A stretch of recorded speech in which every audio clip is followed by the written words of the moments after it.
Vamos a abrir la Biblia en una carta que está en el Nuevo Testamento al final. Es la carta de Judas.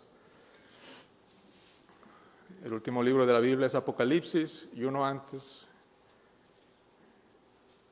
Ahí está Judas. Vamos a leer del versículo 1 al 5. Esta carta pues no tiene capítulos, solamente tiene versículos. Tiene 25 versículos, vamos a leer los primeros 5. Dice así la palabra del Señor. Judas, siervo de Jesucristo y hermano de Jacobo, a los llamados, santificados en Dios Padre y guardados en Jesucristo. Misericordia y paz y amor os sean multiplicados. Amados, por la gran solicitud que tenía de escribiros acerca de nuestra común salvación, me ha sido necesario escribiros, exhortándoos que contendáis ardientemente por la fe que ha sido una vez dada a los santos. Porque algunos hombres han entrado encubiertamente, los que desde antes habían sido destinados para esta condenación, hombres impíos, que convierten en libertinaje la gracia de nuestro Dios y niegan a Dios, el único soberano, y a nuestro Señor Jesucristo. Mas quiero recordaros, ya que una vez lo habéis sabido, que el Señor, habiendo salvado al pueblo sacándolo de Egipto, después destruyó a los que no creyeron. Vamos a orar. Padre Celestial, gracias por este tiempo que nos das para estar delante de ti. Y Señor, te pedimos que bendigas tu palabra hoy, que podamos estar atentos a lo que tú tienes que decirnos, Señor. Gracias por preservar esta carta, Señor, después de cientos de años, y poder leerla, y ayúdanos a aplicar la enseñanza, Señor, que tú tienes para hoy en nuestras vidas. Te pedimos esto, Señor, en el nombre de Cristo Jesús. Amén. Muy bien. Judas, siervo de Jesucristo y hermano de Jacobo, a los llamados, santificados en Dios Padre y guardados en Jesucristo. En esta predicación quisiera que viéramos 2 puntos, y vamos a ver, el primer punto es de los primeros 2 versículos. Y el podríamos hablar de esta predicación como conteniendo, agonizando por la fe, en punto general. Pero el primer punto sería nada más encontrarlo.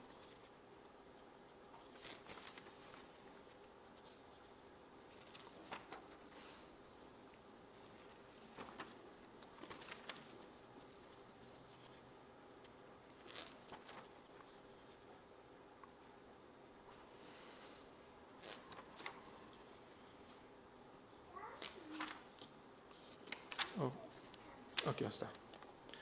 Si tolero las falsas doctrinas, no voy a crecer espiritualmente. Ese sería el primer punto. Si tolero falsas doctrinas, no voy a crecer espiritualmente.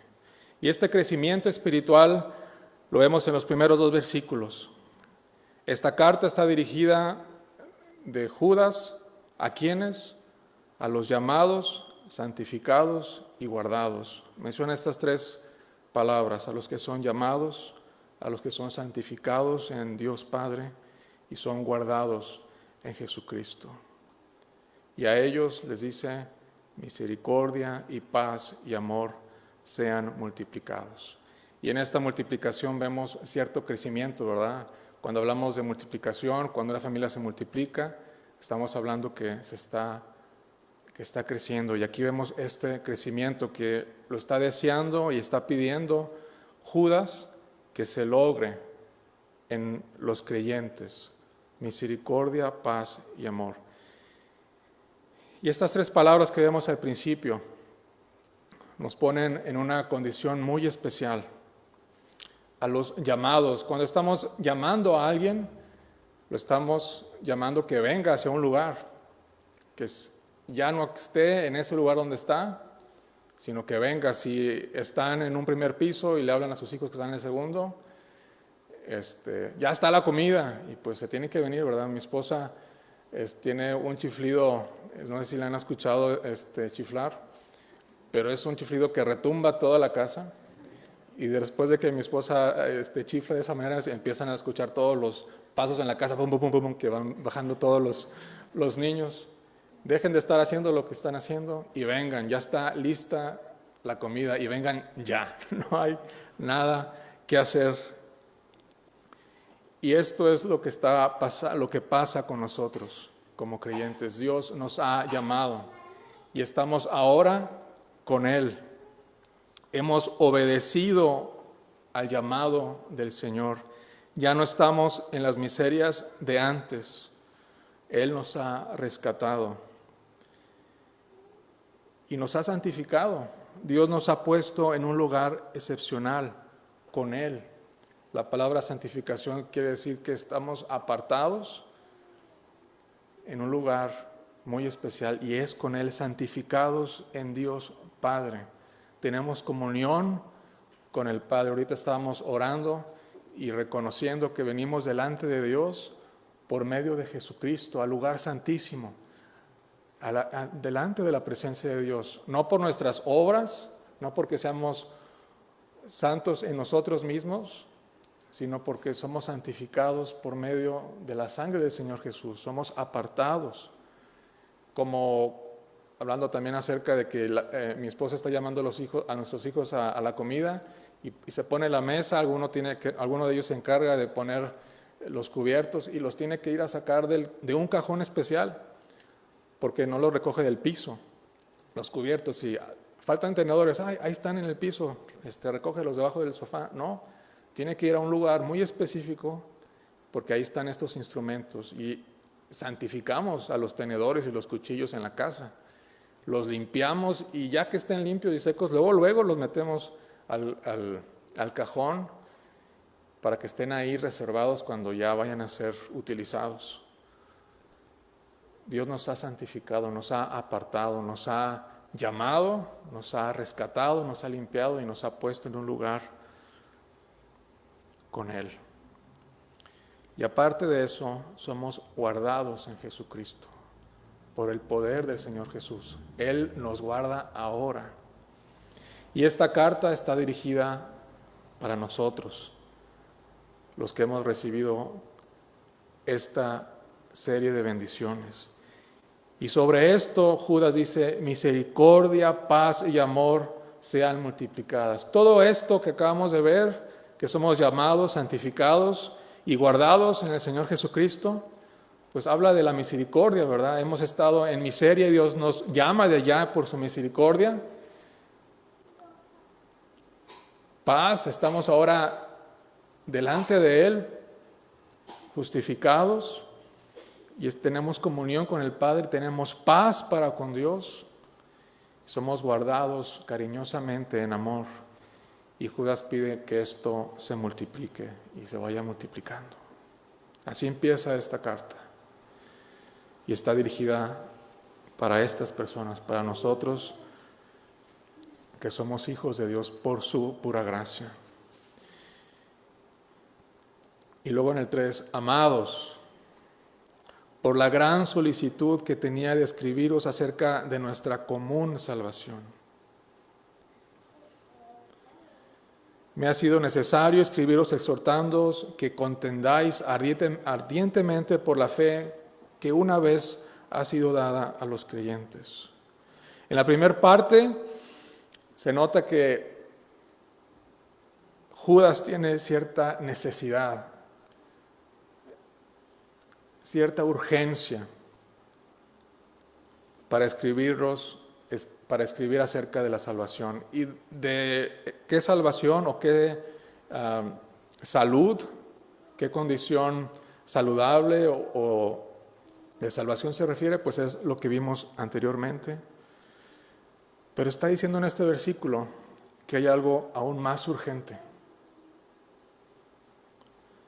Él tenía esa urgencia de hablar acerca de la salvación, pero hay otro tema más importante. Y como lo decía en el primer punto, si tolero falsas doctrinas, no voy a crecer espiritualmente. No voy a estar en una posición de salud, de crecimiento.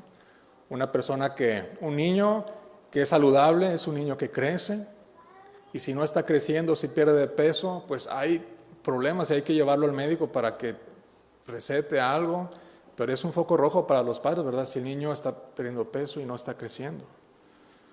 Hay algo que no está bien. Judas iba a escribir tenía esta urgencia de escribir de la salvación, del crecimiento espiritual, pero hay algo más urgente, y es que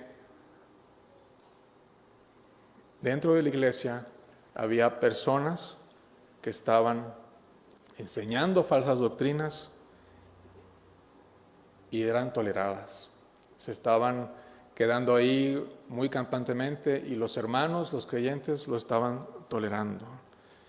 Y esto es mucho más urgente, porque si yo tolero falsas doctrinas y las empiezo a escuchar, empiezo a tomar atención, no voy a crecer espiritualmente.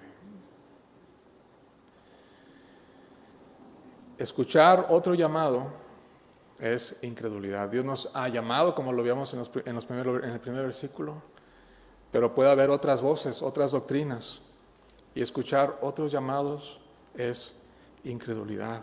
No le estoy creyendo a lo que Dios está diciendo en su palabra. Y Judas dice: contiendan ardientemente por la fe. Y esta palabra, contender ardientemente, o pelear, defendiendo con mucha energía, solamente se usa aquí en Judas, en todo el Nuevo Testamento. Solamente aquí se usa esta palabra, contender ardientemente, como agonizando, como con mucho esfuerzo, defendiendo la fe, la doctrina. Y esta idea la vemos en otro pasaje, lo usa Pablo en Timoteo, 2 de Timoteo 4:7, es un pasaje que es muy conocido. Al final ya de la vida de Pablo, él dice: yo he peleado la buena batalla, he acabado la carrera, he guardado la fe. He peleado la batalla, he acabado la carrera, he guardado la fe. Peleado para guardar. Aquí Pablo usa dos ideas en las Olimpiadas. Alguien que está peleando en la lucha grecorromana y está con todo su esfuerzo luchando para guardar la fe, y también que ha acabado la carrera, que está dando la estafeta, está guardando la estafeta para dársela al que sigue, y la ha acabado y ya la está entregando. He guardado la fe, y es una lucha con toda la energía. Contender ardientemente por la fe. ¿Qué es lo contrario de contender? Lo contrario de agonizar por la fe, pues es tolerar enseñanzas falsas. Vamos a Apocalipsis 2, vamos a unas páginas más adelante, donde hay una carta, un mensaje a la iglesia de Pérgamo. Apocalipsis 2:12. Y escribe al ángel de la iglesia en Pérgamo, el que tiene la espada aguda de los dos filos, dice esto: yo conozco tus obras y dónde moras, donde está el trono de Satanás, pero retienes mi nombre y no has negado mi fe, ni aun en los días en que Antipas, mi testigo fiel, fue muerto entre vosotros, donde mora Satanás. Pero tengo unas pocas cosas contra ti, que tienes ahí a los que retienen la doctrina de Balaam, que enseñaba a Balac a poner tropiezo ante los hijos de Israel, a comer de cosas sacrificadas a los ídolos y a cometer fornicación. Y también tienes a los que retienen la doctrina de los nicolaitas, la que yo aborrezco. Por tanto, arrepiéntete, pues si no, vendré a ti pronto y pelearé contra ellos con la espada de mi boca. El que tiene oído, oiga lo que el Espíritu dice a las iglesias. Al que venciere, daré a comer del maná escondido y le daré una piedrecita blanca. Y en la piedrecita escrito un nombre nuevo, el cual ninguno conoce sino aquel que lo recibe. Y en este mensaje a la iglesia de Pérgamo se ven muchas similitudes a lo que se ve en esta carta de Judas. Hay personas que están en medio de la iglesia, que están enseñando doctrinas falsas y los creyentes lo toleran. Ahí están estas personas, lo está denunciando el Señor. Y también está la imagen de defender, de pelear. Y él dice, el Señor, que él mismo va a pelear con su espada de dos filos contra estas personas, si la iglesia no se arrepiente.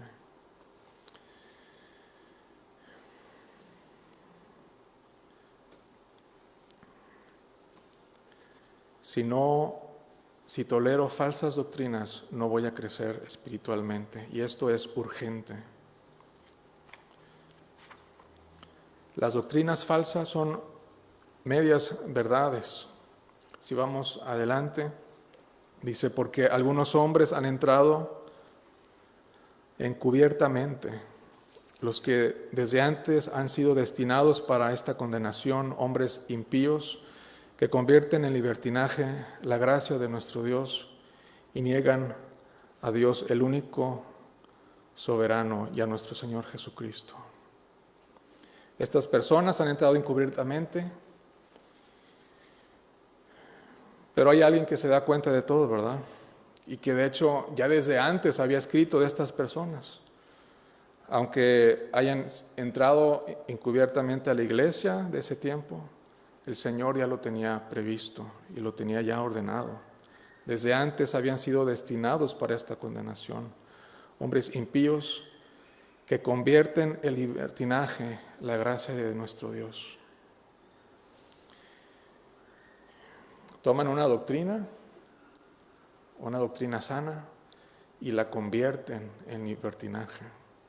Está la doctrina de la gracia de Dios y la cambian para hacer lo que ellos quieran,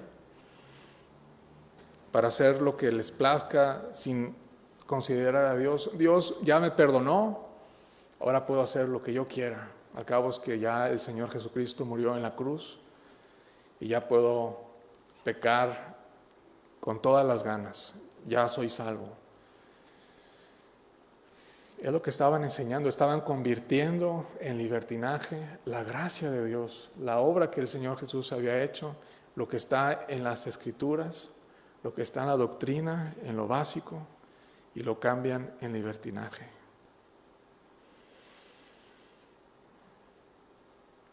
Y es una advertencia para nosotros, tal vez claramente no se predica esto aquí en la iglesia, pero en lo personal, ¿qué cosas haces o no haces por tu propia conveniencia, por tu propio bien, por tu propia placer, y te excusas en una doctrina bíblica?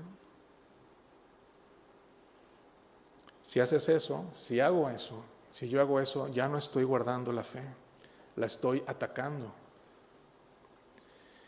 Y es sumamente peligroso. Hay otras doctrinas como la omnisciencia de Dios. Dios es omnisciente. Y puedes poner el pretexto de, no, pues yo ya no oro porque Dios conoce todo.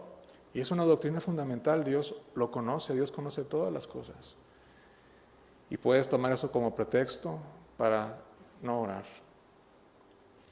O Dios es soberano, Dios está a cargo de todas las cosas, y por eso entonces yo ya no predico la palabra de Dios. Por conveniencia, porque qué pena, o otras cosas, excusas que tengas, y simplemente pones en pretexto una doctrina bíblica. Cambias en libertinaje la doctrina de Dios.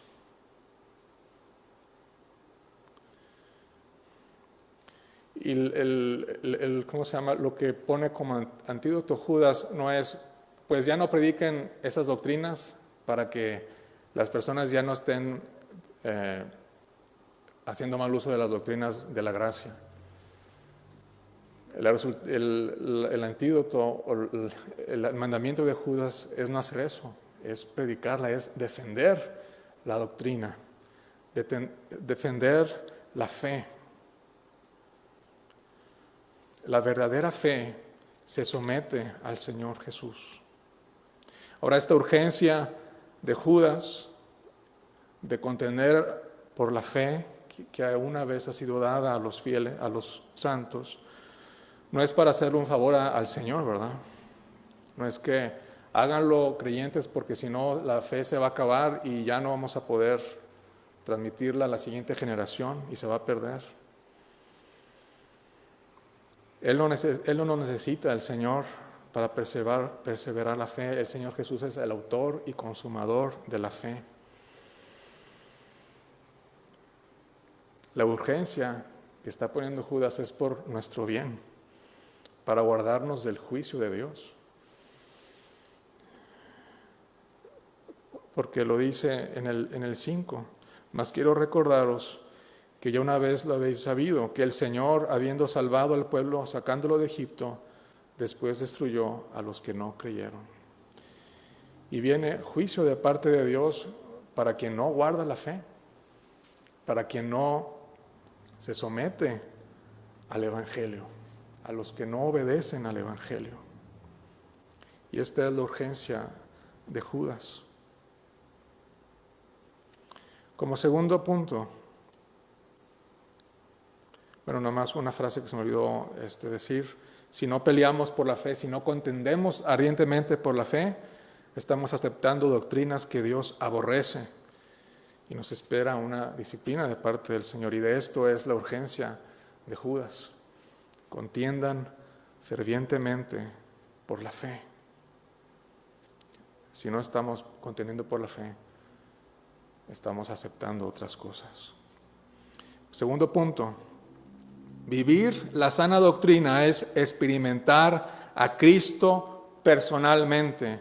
El punto principal, como lo estamos leyendo aquí, yo lo veo en el versículo 3, que contendáis ardientemente por la fe que ha sido una vez dada a los santos. Hay un objeto de nuestra defensa y este objeto es la fe que ha sido una vez dada a los santos. Vivir la sana doctrina es experimentar a Cristo personalmente. Esta fe ha sido una sola vez dada a los santos. En una nota que pone Cipriano, él comenta: esta fe, la cual de tal manera se ha dado una vez, que nunca después se haya de mudar. Esta fe, esta doctrina no cambia, fue dada una sola vez y ya no hay que añadirle nada más. Y es la Escritura, la doctrina, la santa fe que Dios ha dado. Su autor no son los hombres, no fueron los apóstoles, es el Señor Jesucristo. Y esta fe es la que tenemos nosotros también después de 2000 años.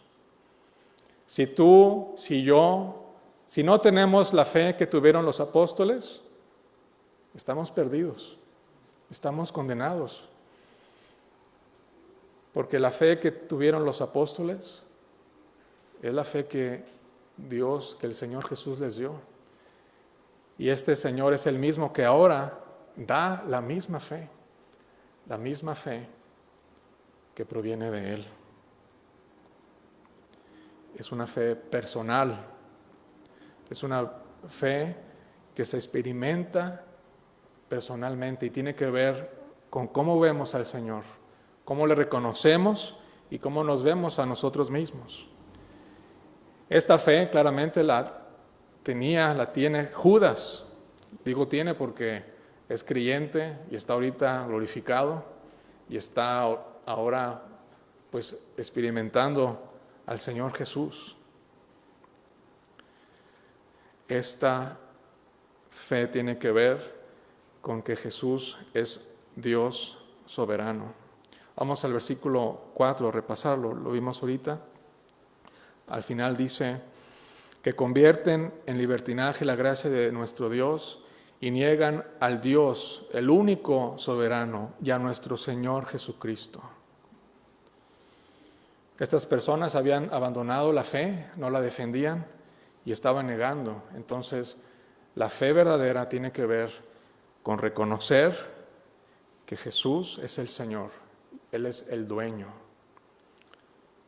Jesús, Cristo es mi dueño. Y viene aquí la palabra, la palabra que vimos hace unas semanas con Emanuel, déspota, que se oye muy fuerte, como un tirano, pero es la palabra que se usa para soberano, que Él rige a su voluntad todas las cosas. Y se está refiriendo aquí al Señor. Él es el soberano. La fe verdadera tiene que ver con reconocer, con ver al Señor como el dueño. Vivir la sana doctrina es experimentar a Cristo personalmente, en primer punto, como mi dueño. ¿Así lo estás experimentando? Él es el dueño, Él es el que está detrás de todas las cosas y puedes recurrir a Él en todos tus problemas. Y lo ves como el que puede estar a tu lado en medio de la tribulación que estás pasando. Y como el que te está bendiciendo si estás recibiendo algo bueno o algo malo. Hay algo muy especial en el versículo 5. Dice, mas quiero recordaros, ya que una vez lo habéis sabido, que el Señor, habiendo salvado al pueblo, sacándolo de Egipto, después destruyó a los que no creyeron. Y esta palabra Señor, en algunos manuscritos, los más antiguos, usan la palabra Jesucristo. Y aquí está poniendo Judas a Jesucristo como el Señor. Ya lo había puesto en el versículo anterior, en el 4, ¿verdad? Lo pone como nuestro Señor Jesucristo. Niegan a Dios, el único soberano, y a nuestro Señor Jesucristo. Y está poniendo a Jesucristo como el que rescató a Israel de Egipto y como el que trajo a juicio en el desierto a los que no creyeron. Y esto lo vemos claramente en los evangelios. Si vamos a Juan capítulo 8. La doctrina, la fe que Dios ha dado una vez a los santos tiene que ver con que el Señor Jesús es el dueño. Él es Dios. Juan capítulo 8.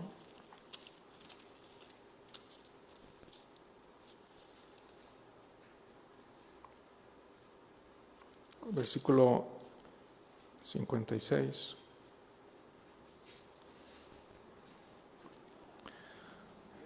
Abraham, vuestro padre, se gozó de que había de ver mi día, y lo vio y se gozó. Eso lo dice el Señor Jesús. Y luego le responden, entonces les dijeron los judíos, aún no tienes 50 años, ya has visto a Abraham. Jesús les dijo, de cierto os digo, antes que Abraham fuese, yo soy. El Señor Jesucristo es antes que Abraham.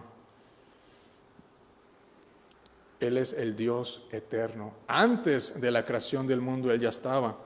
Nos vamos al principio del Evangelio de Juan y dice en el versículo 3, todas las cosas por Él fueron hechas y sin Él nada de lo que ha sido hecho fue hecho. Todas las cosas que vemos en el mundo fueron hechas por Jesucristo, por el Verbo. En el versículo 1, en el principio era el Verbo, y el Verbo era con Dios, y el Verbo era Dios. El Verbo, Jesucristo, es Dios juntamente con el Padre. Y esto es la fe verdadera. La fe verdadera tiene que ver con reconocer que Cristo es mi dueño. Él es mi Señor. Él es Dios y Él está en control de todas las cosas. Y así lo conozco personalmente. No es nada más de responder esa pregunta si me la hacen y responder correctamente. ¿Quién es Jesucristo? Es Dios juntamente con el Padre. Tiene que ver con vivirlo personalmente. Jesucristo es mi dueño.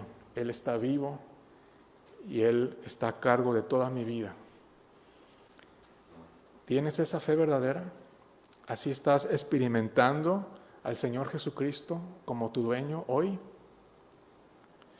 Y como segundo punto, dentro de este último punto de vivir la sana doctrina, es experimentar a Cristo personalmente. Es experimentarlo como yo siendo su esclavo. Si regresamos a Judas y recordamos el primer versículo, Judas se introduce como esclavo de Jesucristo. Judas, siervo de Jesucristo.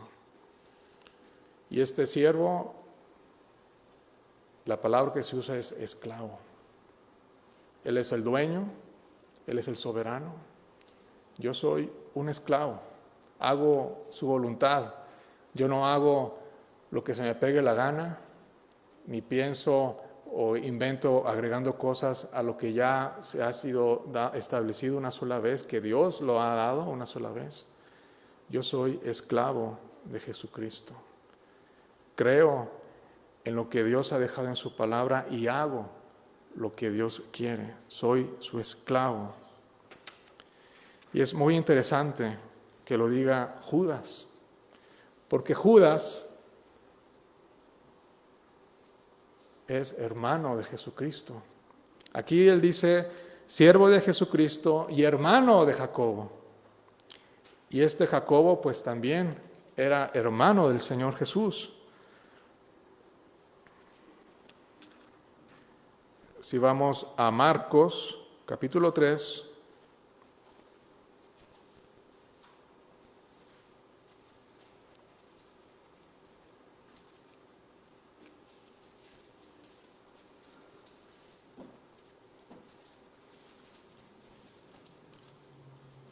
vamos al versículo 31.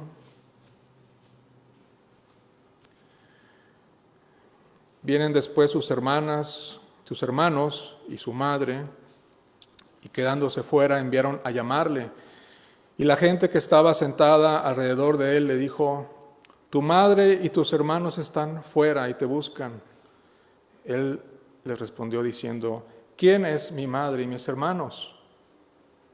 Y mirando a los que estaban sentados alrededor de él, dijo, he aquí mi madre y mis hermanos, porque todo el que hace la voluntad de Dios, ese es mi hermano y mi hermana y mi madre.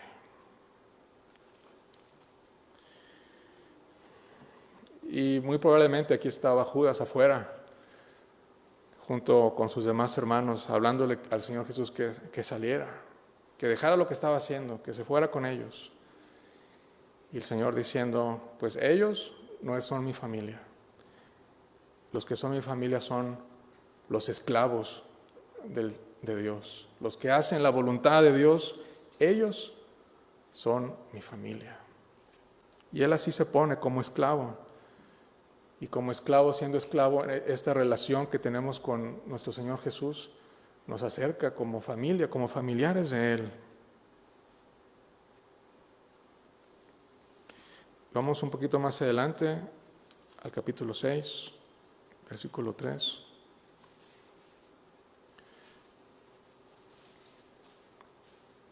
¿No es este el carpintero, hijo de María, hermano de Jacobo, de José, de Judas y de Simón? ¿No están también aquí con nosotros sus hermanas? Y se escandalizaban de él. Aquí se menciona también a Jacobo, ¿verdad? Se menciona también a Judas. Y son hermanos del Señor Jesús después del nacimiento del Señor Jesús, ¿verdad? Creemos en el nacimiento virginal del Señor Jesús, la concepción virginal de María, que Dios fue usada para que naciera nuestro Señor. Y bueno, y después de esto, pues María vivió en vida matrimonial con José, ¿verdad? Y vemos aquí el fruto del matrimonio con varios hermanos y hermanas. Y después, en otros pasajes, Pablo menciona en 1 Corintios, no tenemos derecho de traer con nosotros una hermana por mujer como también los otros apóstoles y los hermanos del Señor, o sea, hablando de Santiago y de Judas y Cefas.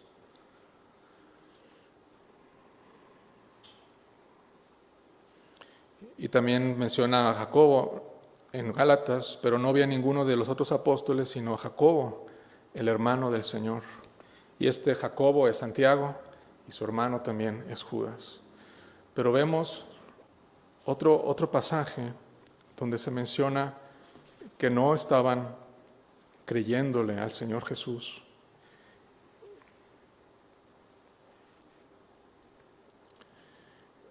En Juan capítulo 7.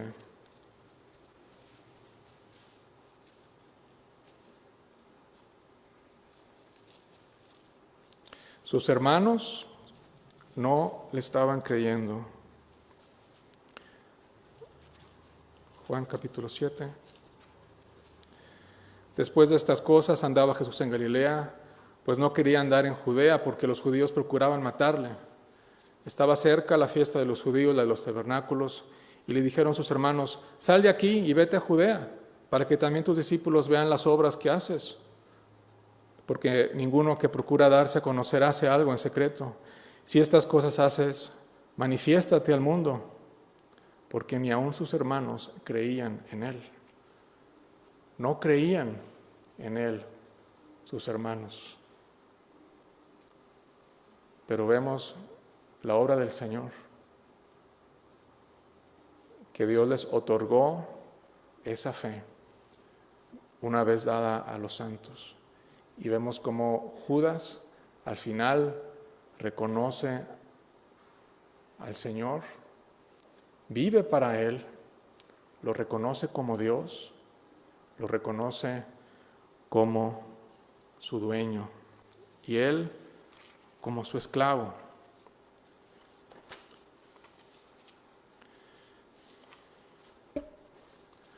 ¿Tienes esta fe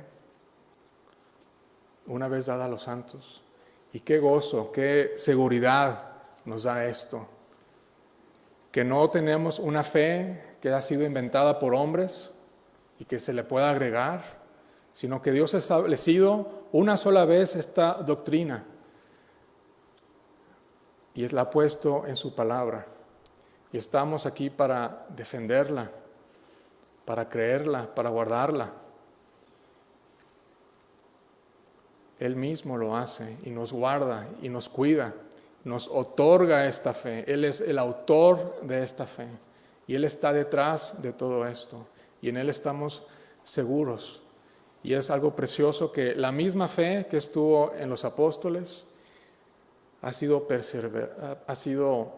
guardada por generaciones. Dios la ha estado guardando y ahora la tenemos también nosotros.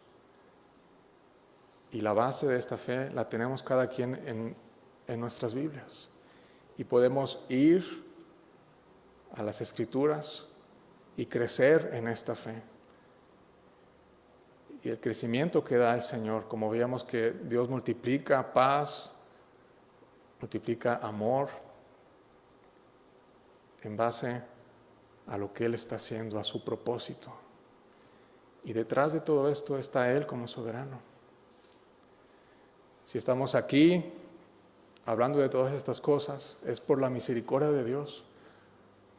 después de 2000 años, aún teniendo la Sagrada Escritura, aún pudiendo leer lo que pasó hace 2000 años y ser testigos y escuchar la palabra de Dios y recibir la fe que viene por la palabra de Dios, es excepcional y es un gran privilegio. Y vamos a estar así por la eternidad delante del Señor, regocijándonos en su misericordia, en su amor, en su gracia. Ahorita podemos ver parte de esta gracia en que estamos aquí reunidos creyéndole a Dios en su palabra. Más adelante vamos a seguir gozándonos en Él, ya sin nada que ver con el pecado, ya sin nada que ver con nuestro cuerpo, sino ya experimentándolo en la eternidad en su presencia, por su misericordia. Vamos a orar.